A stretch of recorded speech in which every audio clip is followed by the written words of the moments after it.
BNP তো ক্ষমতায় ছিল টানা তিনবার আপনার হচ্ছে ধরেন এই ক্ষমতায় তারা ছিল। সেই সময় কিন্তু এই যে মাদ্রাসা শিক্ষার্থীদের যে আলাদা যে জায়গাটা তাদের যে যোগ্যতাটা সেটাকে কোনোদিন কিন্তু মূল্যায়ন করার ক্ষেত্রে কিন্তু কোনোদিন কিন্তু চিন্তা করে নাই। কিন্তু নির্বাচনের আগে ঠিকই যে আমি এক্সট্রা একটা ভাষা শিক্ষা নিয়ে তাদেরকে হচ্ছে শিক্ষার্থীদেরকে আরো বেশি কর্মসংস্থান যোগ্য করব, সেটা কিন্তু সে উদ্যোগ নিচ্ছে। কিন্তু যেটা চলমান আছে শুধুমাত্র মাদ্রাসা হওয়ার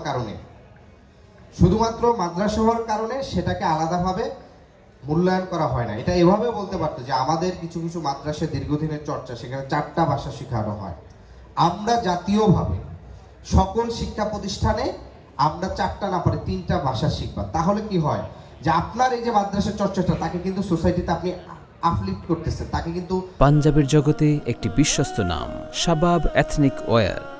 আপনি রিকগনাইজেশন দিচ্ছেন, এটা কিন্তু কখনো সেভাবে হয় না। কিন্তু আপনি যদি একটা স্কুলে ভালো চর্চা হয় সেটার উদাহরণ কিন্তু আপনি অ্যাড্রেস করে সোসাইটিতে অন্য স্কুলের উপরে কিন্তু তাকে কিন্তু সুপিরিয়রিটি দিচ্ছেন। কিন্তু মাদ্রাসার এই যে স্পেশাল তার যে হচ্ছে যেটা সোসাইটিতে তার যে অবদান সেটাকে আপনি কোনোভাবেই রিকগনাইজেশন দিচ্ছেন না।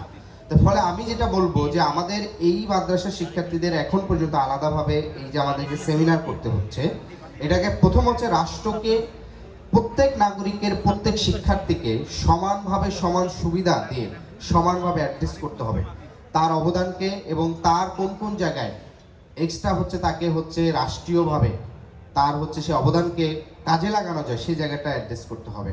এবং এই জায়গার যে বৈষম্যটা যত ধরনের এই সকল বৈষম্যকে হচ্ছে আসলে দূর করতে হবে।